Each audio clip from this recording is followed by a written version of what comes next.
Hi guys! Welcome back to my channel. So for today's video guys, ang i-share ko sa inyo is kung paano tayo mag-adjust ng ating channel branding. Si channel branding guys, ito yung ating profile picture, yung ating cover photo, at yung ating signature, channel signature dito sa YT. Kumbaga, ito yung pangilanlan ng channel natin. Ayan, sundan nyo lamang guys yung ituturo ko sa inyo. Sobrang dali lang nito guys, kaya alam kong matututunan din nyo ang process na to.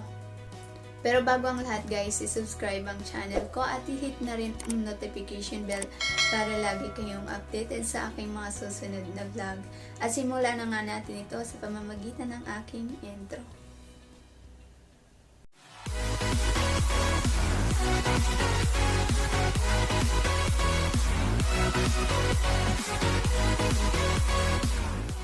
Ayan po, umpisahan na natin ang ating tutorial. Pumunta po tayo sa ating chromosome. And then, type tayo ng www.youtube.com. So, ayan. So, ayan, kapag tapos na po yung loading, click the 3 dot and then scroll down. Click the desktop site. And then, kapag okay na guys, i-click yung icon or yung picture mo. And then, click yung YouTube Studio. Dito sa left side guys, scroll down tayo. And then, click natin yung may 3 star at parang pahalang na lapis. Ewan ko kung lapis yan. Basta nandito tayo sa channel customization. So, sa channel customization guys, may tatlo tayong feature dyan. Ito yung layout, branding, and basic info. So, dahil yung ituturo ko sa inyo ngayon is about sa branding natin. So, i-click natin yung branding. So, dito sa branding, may tatlo tayong i-adjust. Ito yung profile picture natin, banner image, and video watermark. So, unahin natin yung ating profile picture. So, dahil meron na akong profile picture guys, dito banda guys, may nakalagay yan na upload kapag wala ka pang profile picture. Limbawa, remove muna natin para makita nyo. Ayan. So, ayan, mag-upload tayo ng ating profile picture. Mag-browse lang tayo and punta tayo sa ating pictures.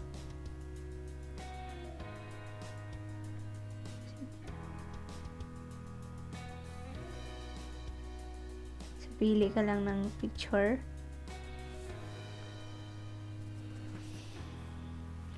So, ito na lang yung ating profile picture guys. Pwede mo yan i-adjust kung gusto mo. Ito, pwede mo i-adjust. Then, kung okay na sa inyo guys, click nyo lang yung done.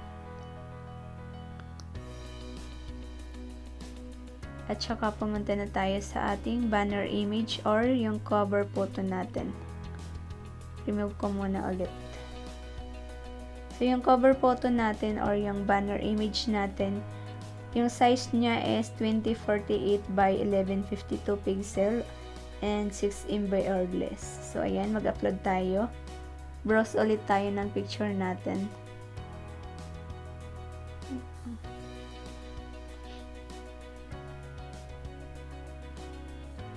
Ayan, na tayo ng ating cover photo ito.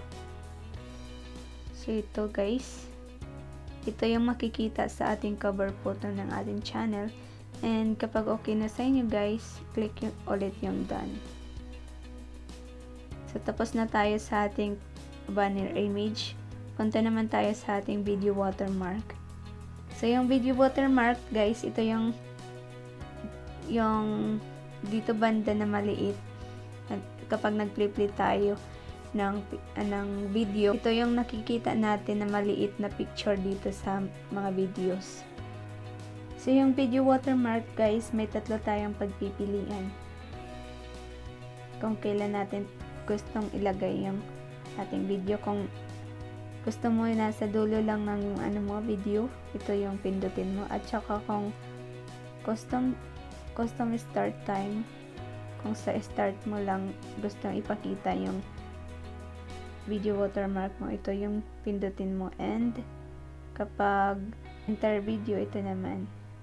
So ayan, diba, mag-change tayo ng picture, no, para makita nyo. So ayan, kailangan dito guys small yung hindi malaki yung file ng videos, ng picture mo. Hindi tayo makapag-upload kasi malalaki yung file ng picture natin. So ayan, mag-browse ko lang, and then kapag okay na, save mo lang guys, and then click yung publish. So ayan, tapos na yung channel branding. So ayan guys, hopefully may natutunan ka sa vlog na to at masaya akong makatulong sa inyo. At sa mga hindi pa nakakapag-subscribe guys, labs na, click nyo na ang subscribe at notification bell. So bago ko tapusin ang vlog na to, i-share ko kung papaano ko sinisitap ang aking video dahil wala po akong ring light. So ayan, dahil may nagtatanong sa akin kung papaano ko daw sinisitap, bakit daw halos walang shadow sa likod. So na nga, ipapakita ko ate. So ito lang po yung ginagamit nating light kapag ako'y nag-vlog. And then linalagay ko dyan yung ating camera, and then dito, diba, nandito yung ating camera, and then hiharap ko lang siya sa akin. Ayan, ganyan lang natin, diba, ganyan lang po siya, ganyan lang po ako mag-sit up ng aking pag-vlog dahil wala pa po akong ring light, wala pa po akong pambili. So ayan, hopefully may natutunan ka ate. Thank you.